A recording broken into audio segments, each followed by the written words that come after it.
Oportunidade para poder chegar no ar, aqui a voz de Nilton Marques.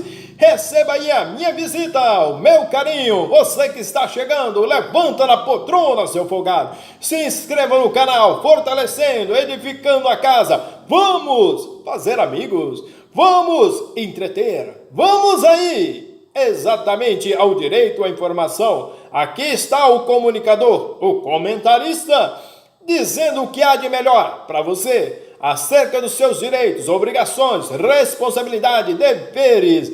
Vamos aí somar e multiplicar, vamos aí fazer parte, vamos sombrar aí nossas responsabilidades. Aqui você tem direito à informação. Então mantenha-se atualizadíssimo e informadíssimo. Você aí acompanha aí diariamente as publicações, as manifestações aí do Poder Judiciário. Entretanto, nobres senhores, vamos à continuidade, interpretar artigo por artigo na CLT, consolidação das leis trabalhistas.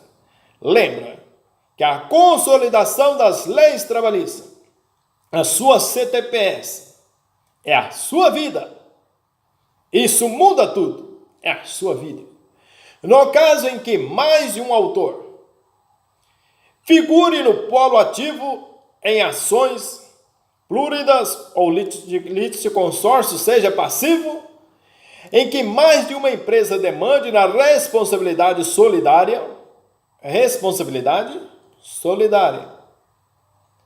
fruto de grupo econômico, ou no caso de subempreitada em responsabilidade subsidiária, o juízo condenará cada um na proporção de seu respectivo interesse na causa, ou solidariamente aqueles que coligarem para lesar a parte contrária. Aquele que não for solidário, responde o subsidiário. Exatamente. A multa poderá ser fixada em até 2 vezes o limite máximo dos beneficiários do regime geral da Previdência Social.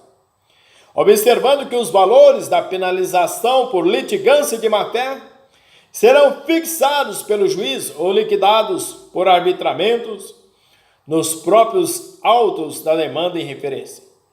Também será aplicado que multa a testemunha que alterar a verdade dos fatos ou omitir fatos essenciais ao julgamento da causa.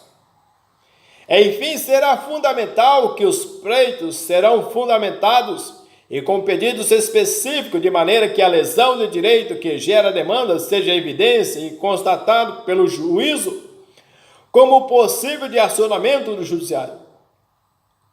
Quanto às contestações que deverão apontar a base jurídica para que seja a demanda julgada improcedente, por exemplo, nos casos de ausência expressa de rescisão contratual em que a empresa não quitou as verbas rescisórias, fruto de dispensa sem justa causa, restará o que? Passível de condenação por litigância de má-fé.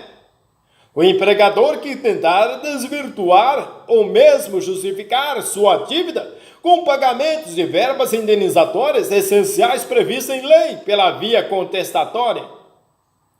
Em recente decisão do Tribunal Regional do Trabalho da 4ª Região, a 6ª Turma aceitou recurso para excluir a multa por litigância de má-fé, a parte que havia formulado pedido inexistente quanto aos créditos trabalhistas em sede de rescisão indireta, quando, na verdade, todos os direitos haviam sido quitados. A desembargadora relatora entendeu que o mesmo havendo tal pedido da parte, não seria responsabilizada, e sim o advogado que não prestou atendimento correto, e restou adotar as providências previstas no parágrafo 6º, no artigo 77 do CPC. O Tribunal Superior do Trabalho determinou por meio de instrução normativa que os 793-A, B e C, parágrafo 1º da consolidação das leis trabalhistas estarão sujeitos à aplicação autônoma e imediata quanto às condenações que trata o 793-C do caput da CLT, só se aplicar das demandas aforadas após 11 de 2017. Entretanto, o 793D só terá validade para as ações ajuizadas após a vigência da lei.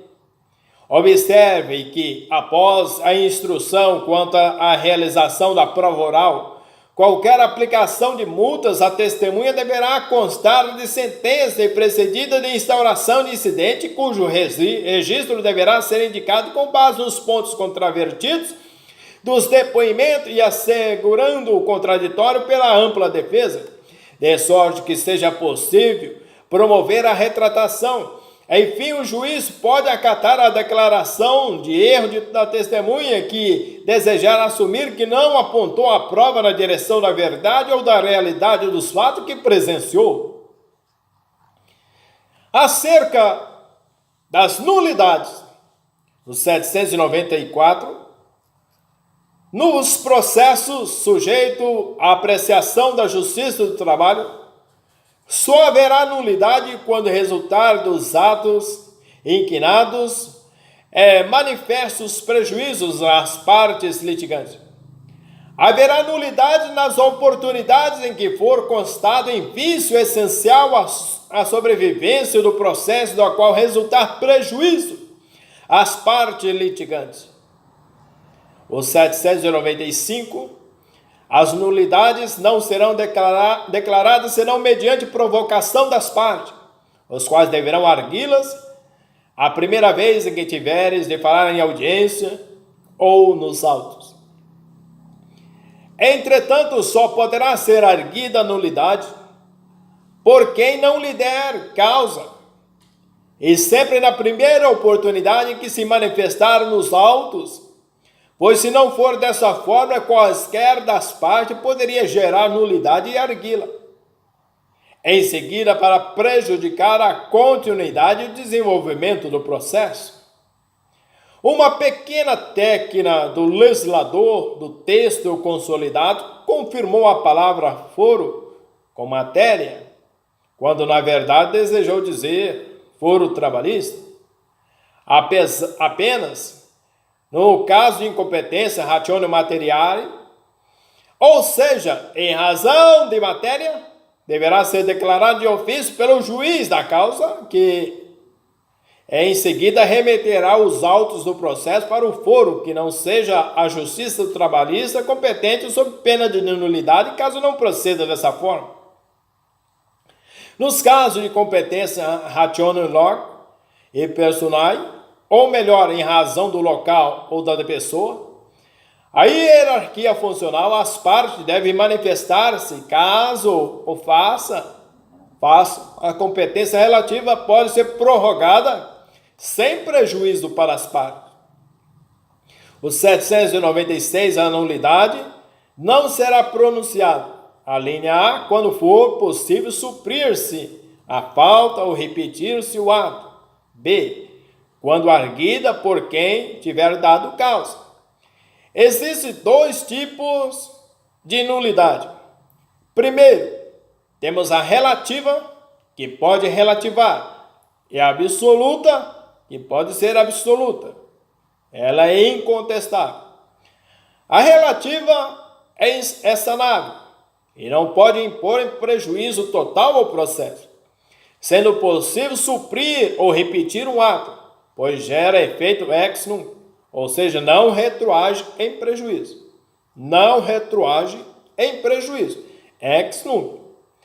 Já a absoluta não é sanável, impõe prejuízo ao processo, sendo impossível suprir ou requerir um ato, pois gera efeitos ex nunc, ou seja, retroage sem produzir direitos decorrentes do período anterior.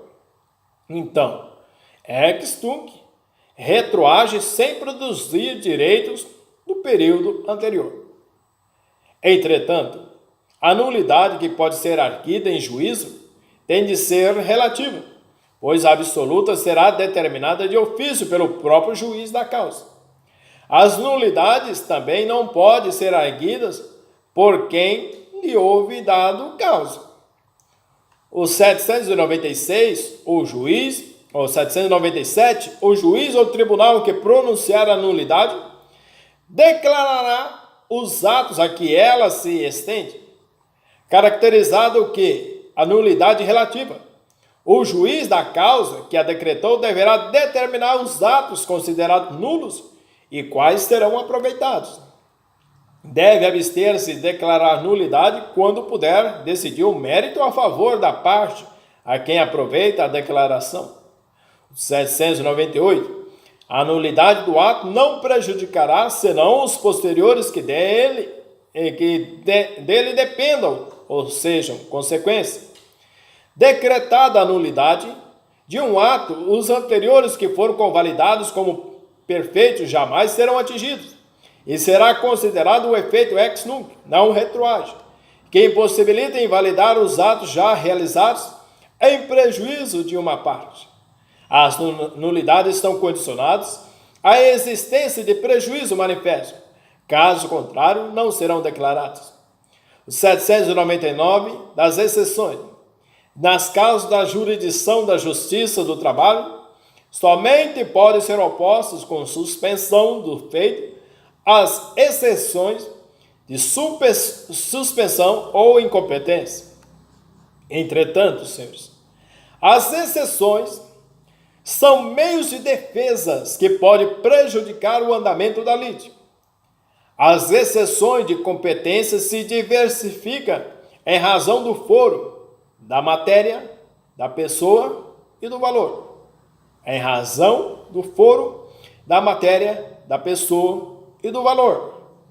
Entretanto, nessas quatro possibilidades, no processo do trabalho, essas exceções são arguidas como matéria de defesa, desde o início da lide, e que podem vir na contestação ou em peça apartada.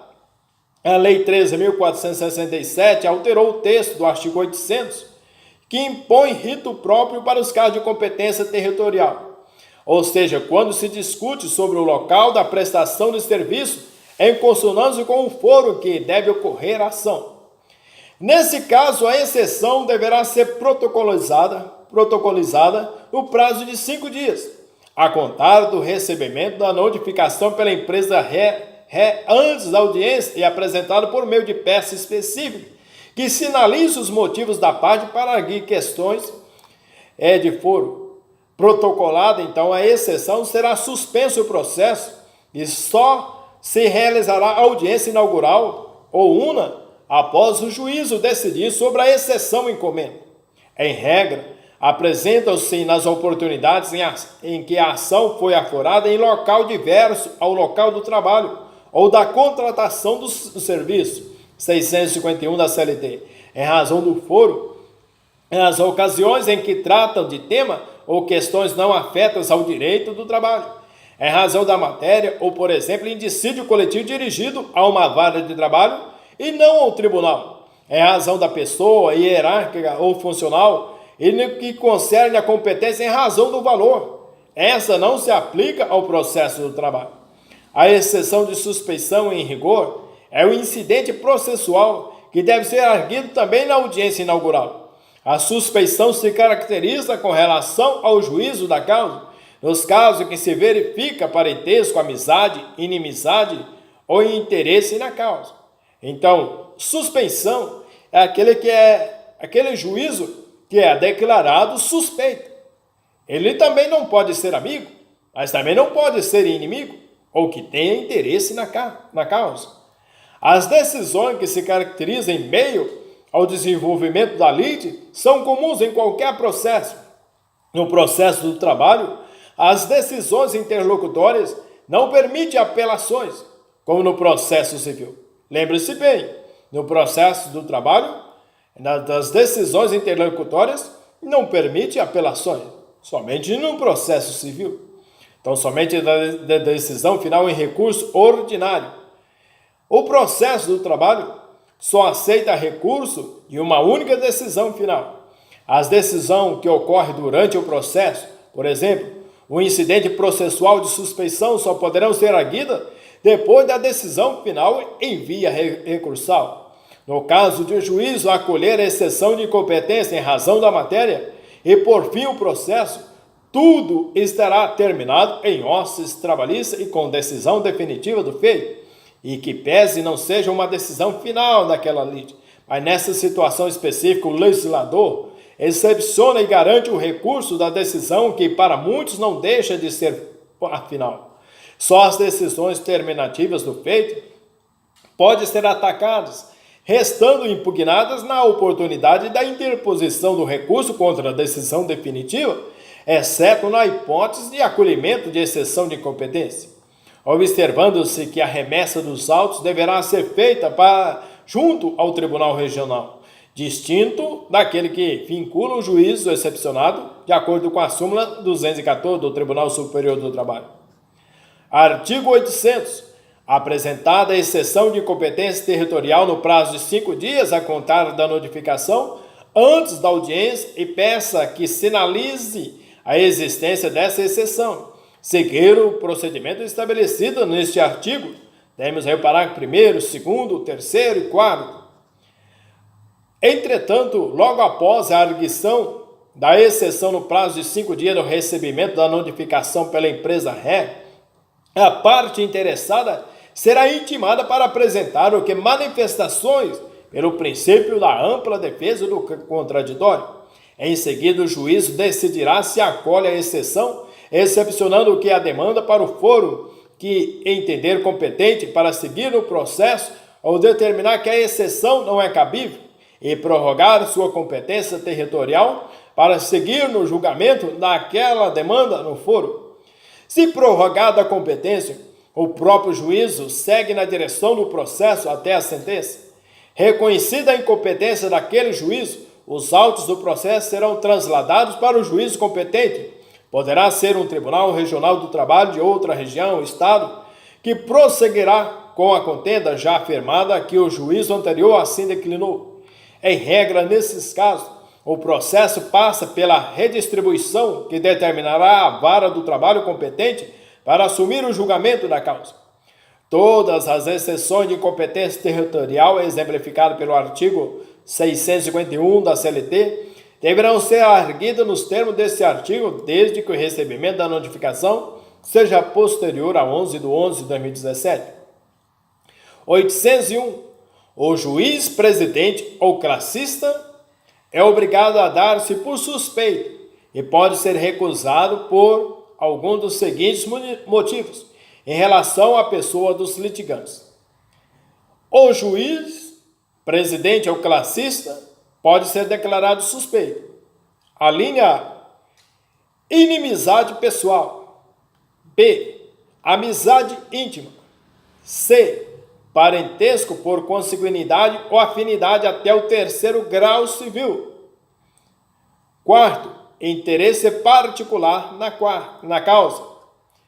Entretanto, nobre senhor, também o parágrafo único, se o recusante houver praticado algum ato pela qual haja consentido na pessoa do juiz, não mais poderá alegar exceção de suspeição, salvo sobrevindo novo motivo. A suspeição não será também admitida se do processo constar que o recusante deixou de alegá-la anteriormente, quando já conhecia o que, depois de conhecida, aceitou o juiz recusado, ou finalmente se procurou de propósito o motivo de que ela se originou. Os seus motivos serão ignorados e o juiz peitado continuará dirigindo o processo sem a possibilidade de ser novamente arguido tal suspensão. Na mesma situação, incorrerá a suspeição em que a parte que o promove já havia tomado conhecimento e aceitou os despachos naturalmente do magistrado peitado, para depois arguir seus motivos, no momento em que havia interesse. Então eu diria, essa inobservância seria injusta. Juiz peitado é aquele que é considerado suspeito. Então, você peitou, cara. Então, era considerado suspeito, mas você não se importou, não se incomodou. Boiou. 802. Apresentar a exceção de suspeição, o juiz ou tribunal designará o que a audiência dentro de 48 horas para instrução e julgamento das exceções. O parágrafo único. Nas juntas de conciliação e julgamento nos tribunais regionais, julgada procedente a exceção de suspensão, será logo convocado para a mesma audiência ou sessão ou para o seguinte, o suplente do membro suspeito, ao qual continuará a funcionar no feito até a decisão final. Proceder-se-á da mesma maneira quando algum dos membros se declarar suspeito. Será designada uma audiência de 48 horas para caracterizar a suspeição. Por meio de uma instrução, se verificada o que? Sua existência. O juiz da causa se afastará e outro o substituirá para atuar naquela lide. Vale salientar que o próprio magistrado poderá declinar sua suspeição, solicitando que a corregedoria que indique outro juiz para atuar no processo. O juiz, nesse caso, ele vai saltar fora. Ele mesmo vai reconhecer a sua suspeição. Dos conflitos de jurisdição. O 803, os conflitos de jurisdição podem ocorrer entre a. Juntas de conciliação e julgamento e juiz de direitos investido na administração da Justiça do Trabalho. B. Dos tribunais regionais do trabalho. C. Juízes e tribunais do trabalho e órgão da Justiça ordinário. Os conflitos de jurisdição se caracterizam em diversas situações. Uma ação aforada na Justiça comum, onde não existam varas do trabalho, resta exigida a interferência do juiz de direito, que investido na administração da Justiça do Trabalho, assume causa e acaba confrontando com o juiz do trabalho, de uma vara próxima daquela localidade que apresenta o conflito de competência por ser julgar competente para julgar. Artigo 114, inciso 5 da Constituição, quinto, 5 mesmo. Em outra hipótese, um dissídio coletivo envolvendo o sindicato com base territorial em área que se localiza entre o estado de São Paulo e o estado do Rio de Janeiro, gerando conflito entre o TRT da primeira região e o TRT da segunda região, ambos com competência para julgar.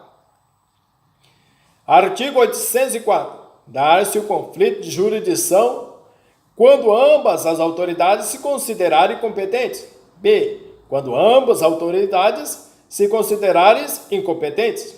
Os conflitos positivos de competência ocorrem nas oportunidades em que o juiz se considera competente para julgar uma ação. Os conflitos negativos de competência ocorrem nas oportunidades em que o juiz se considera incompetente para julgar uma ação. Por exemplo, o presidente do Tribunal Regional do Trabalho de São Paulo entende que as demandas provenientes de sindicatos com base territorial próxima ao Vale do Paraíba, na cidade de Queluz e Cruzeiro, são da sua competência. Por quanto arguida a exceção, o presidente do Tribunal Regional do Trabalho da primeira região do Rio de Janeiro propugna que é de competência a solução da contenda, detectando aí o conflito positivo, visto que os dois tribunais regionais acusaram competência.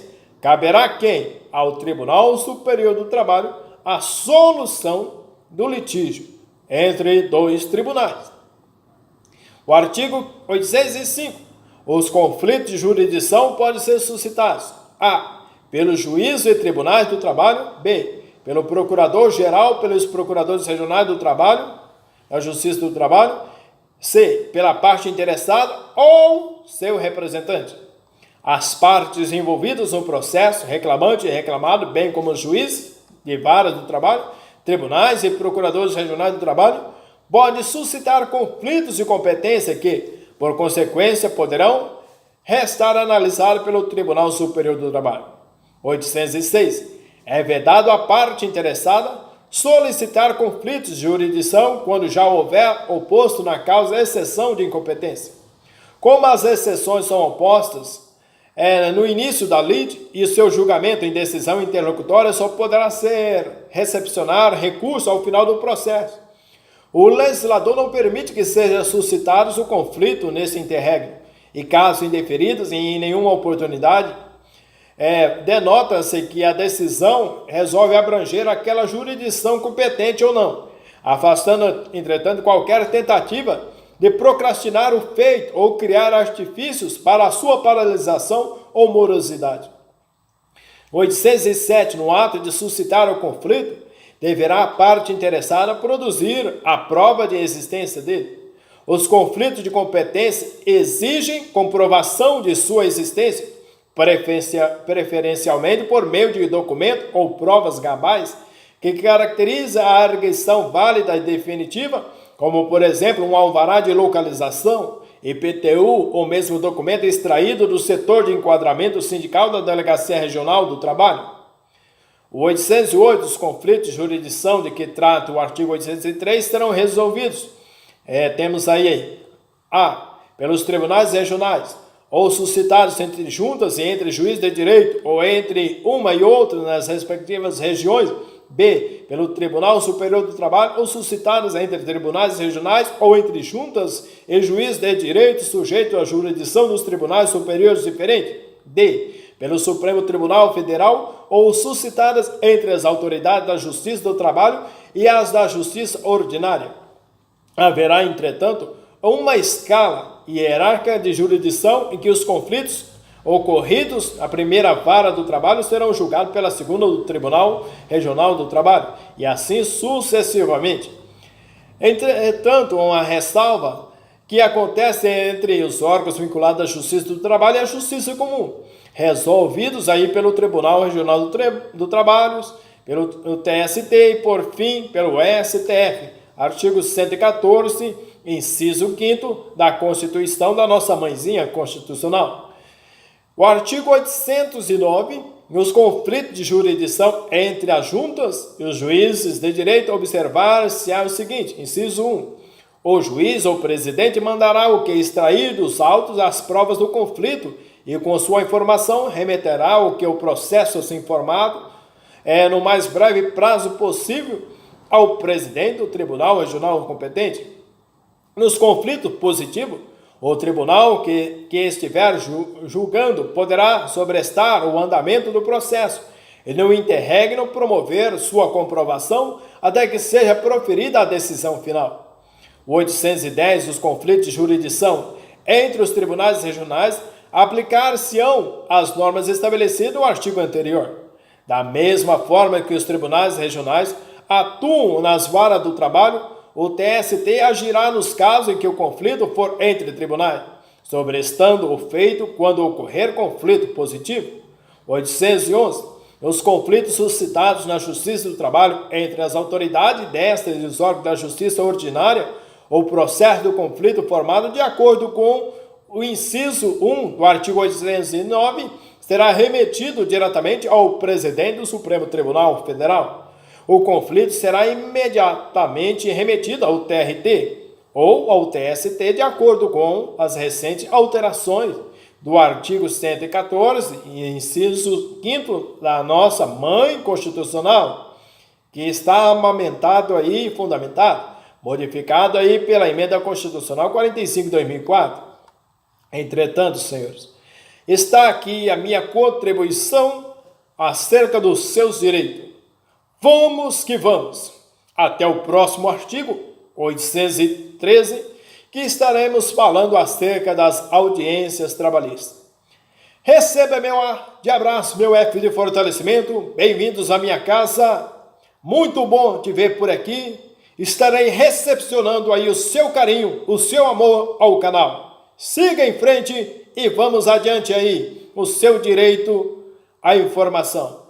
A todos os cidadãos e cidadãs brasileiras, receba aí o meu coração e minha visita. Bem-vindos à minha casa.